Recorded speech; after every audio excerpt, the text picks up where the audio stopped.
Welcome to Purgatory, mortals. Here you will be judged on whether or not you were a decent person. We will weigh your sins against your deeds and see whether or not you are worthy to go up or down. Of course, you can always remain here as a servant. You're not my 3 o'clock, are you? Damn it. What time is it? You've got to be kidding me. Sorry about that.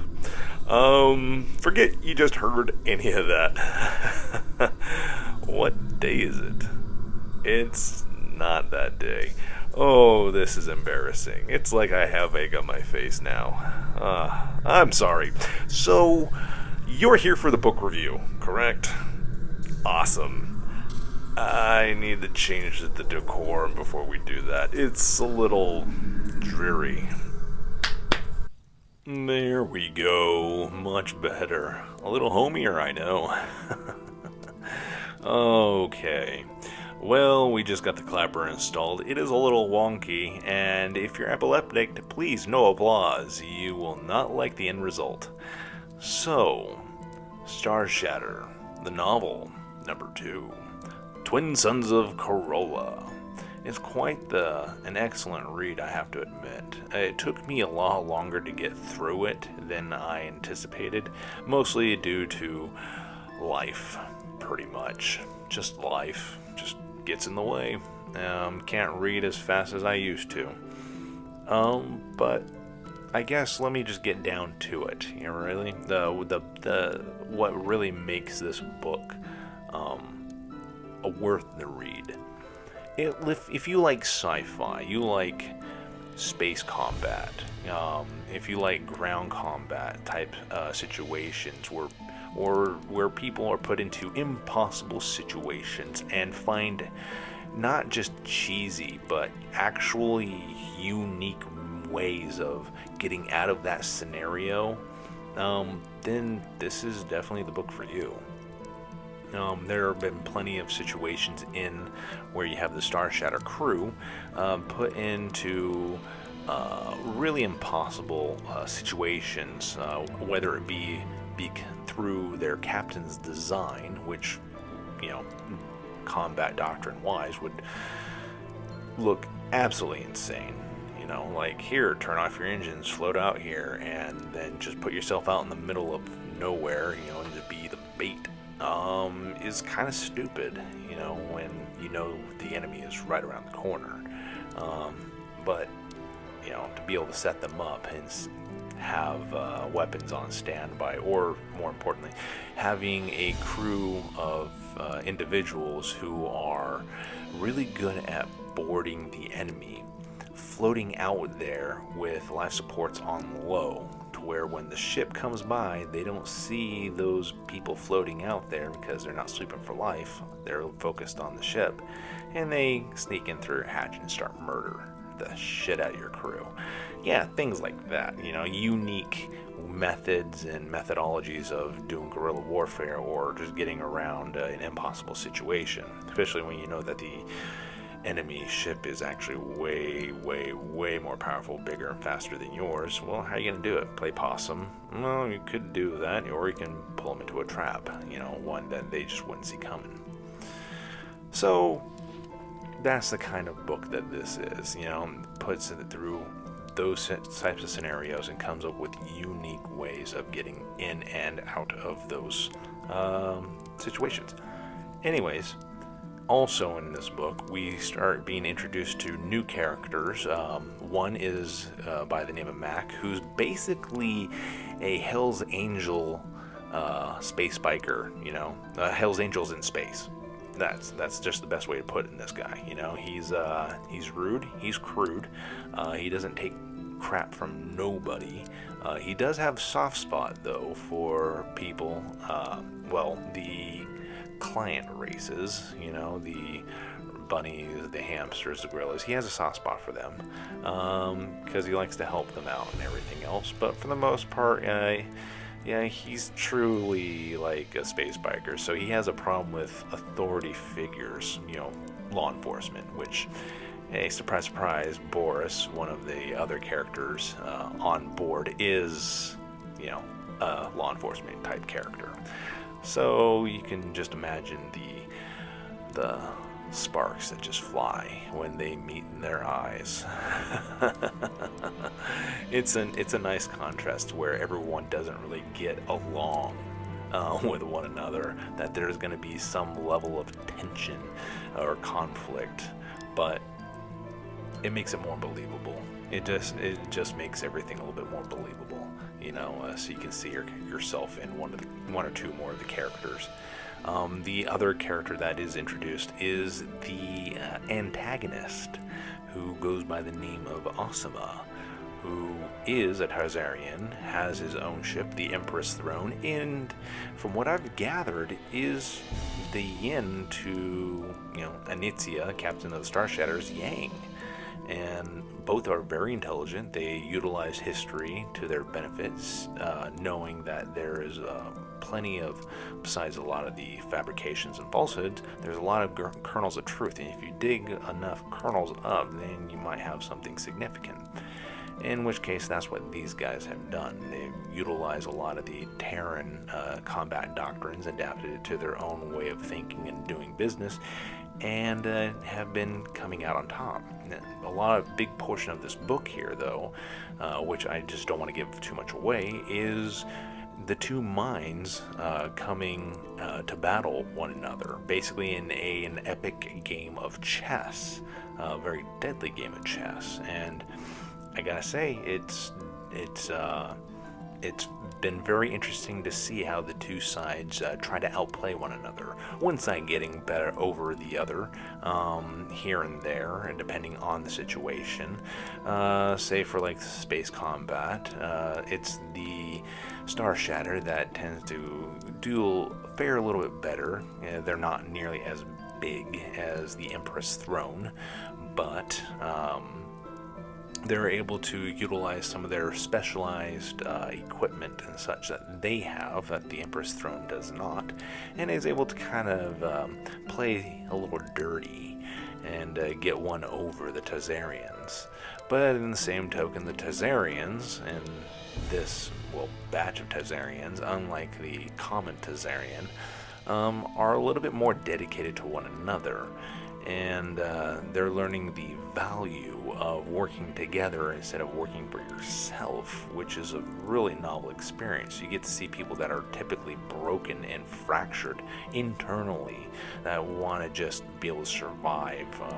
At least the common man wants to just survive, but knows his life can be thrown away like a coin. And it's usually the highborn, that like Asuma, would spend their lives like coin, but in this case, instead of being hated and just by his crew, he's actually figured out how to earn their admiration by utilizing a lot of the Terran ways of doing business, so to speak, and it proves to be very, very effective, as his crew is more willing to work for him and really put out their absolute best instead of just getting minimum or working out of just straight fear.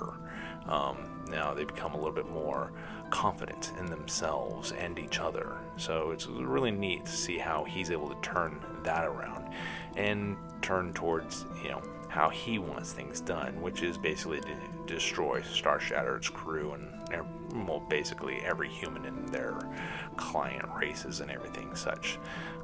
Even though he's the bad guy, he's actually done a lot of good too, and you see that with how he does things with interacts with other people outside of his own crew. With his crew, he actually tries to do right by them, but for everybody else, well, it's just not going to end well for them if they try to screw him over or his crew over.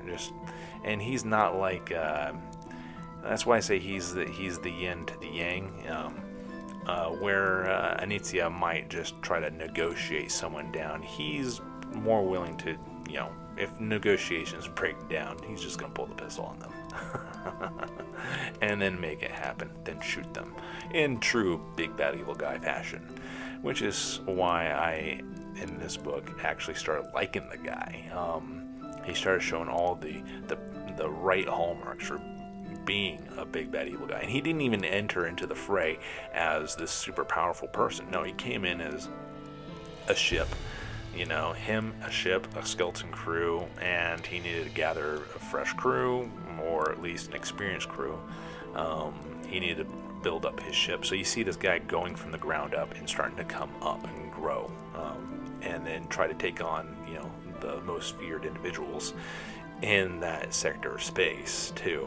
Have the balls to do it and come back alive. Just to see that his ego is a little bruised, but not deflated at all. It was just it was interesting to see the character development, mostly of the evil guy and his crew. As much as I enjoyed the character development and watching the Starshatter crew actually start to come together, they start seeing some favor others, some more than others, which I guess you could say is a little bit normal if you have a bunch of people that are more engineered type mindset, and others that are not. You're going to have the engineer type mindset people come together and kind of have their own little clique, away from everybody else, because they have that commonality, despite the fact that they all have the relatively similar commonality that they have a seething hatred towards pirates, slavers, and the Tarzarians, or anyone that is remotely like them. So, that's the glue that binds them. So, yeah, it was a really good read overall.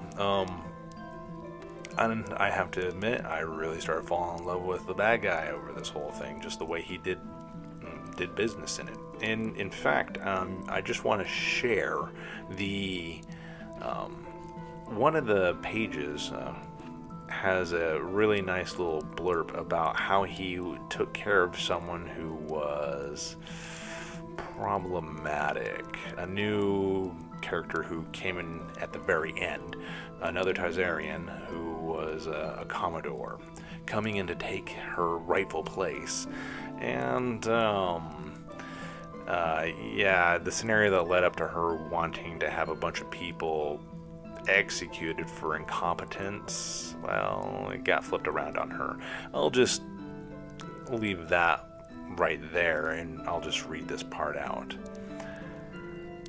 Zarana, fear-filled gaze darted back to Asuma, who stood looming over her as if he belonged there all along. Now you realize that all of this has to remain between us and my staff, of course, he continued. High Command need not become aware that their newly appointed Commodore had haphazardly ordered the execution of heroes of the Tarzarian Empire, who brought back the single most important piece of intelligence of this decade, and all that without even being given the chance to negotiate, bribe, or try to buy back their lives. Excuse me, turning the page. Zarina's lips trembled. With her small mind, thousands of never-before-used neurons now fired up, working overtime as she tried to fathom the reality unfolding before her very eyes. Nobody had ever dared threaten her, let alone trained a loaded weapon at her before. The very realization that this could have been her last day placed an even heavier weight upon the deadly reality. One entirely new for her universe, outside the protected, shielded existence of the Marquise had so far experienced. Difficult though it was to believe, Asuma's words had forcefully elicited an intelligent reaction. The long unused brain of Marquise Zerana had finally started working. I'll be, she gulped, trying to choke out the next word. Executed for incompetence? Precisely, your ladyship, unless we keep this little squabble between us. Asuma stepped past her, brushed away some of the cool slag from her throne, and placed a hand upon it. Once more, he looked as if he should have been there all along. Now, my wonderful adjutant will show you some hollow files and give you orders that need authorizing. You will sign all of them. I presume I don't have to remind you that this is an offer you cannot refuse. And that right there, ladies and gentlemen, is why I like this guy so very much. The manner in which he handles a difficult situation, flips it in on its head, and comes out on top in a very, very brutal fashion is just beautiful textbook, big bad evil guy in the making. So, yeah, I just thoroughly enjoyed this book. There was really not much I didn't care for. There are some areas where it does feel like it does kind of move a little too slow, but very few parts of that actually happens. Most part, the whole thing is got a lot of action, very nice dialogue, and it feels like it actually flows well together.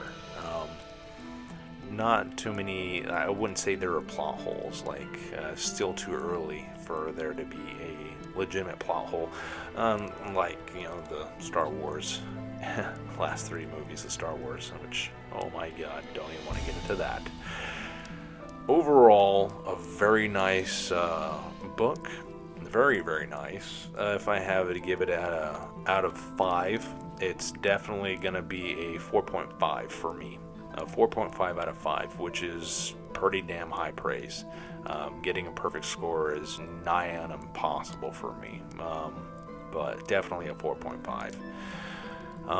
Other than that, I am now reading the 3rd installment, and it is starting in a very unique fashion again, kind of like how this book did, and it is very welcomed.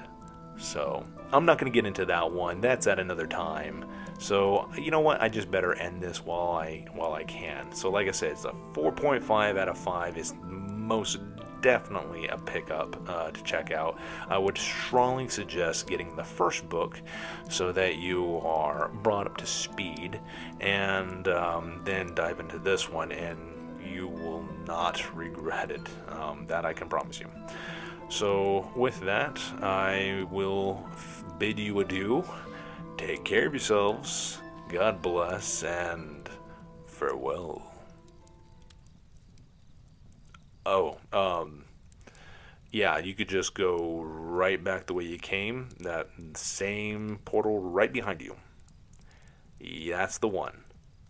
Oh, bathrooms to the right of that portal. If you're facing it to the right, that's the bathroom. Don't go to the one to the left. You'll regret it. Okay. Bye-bye now.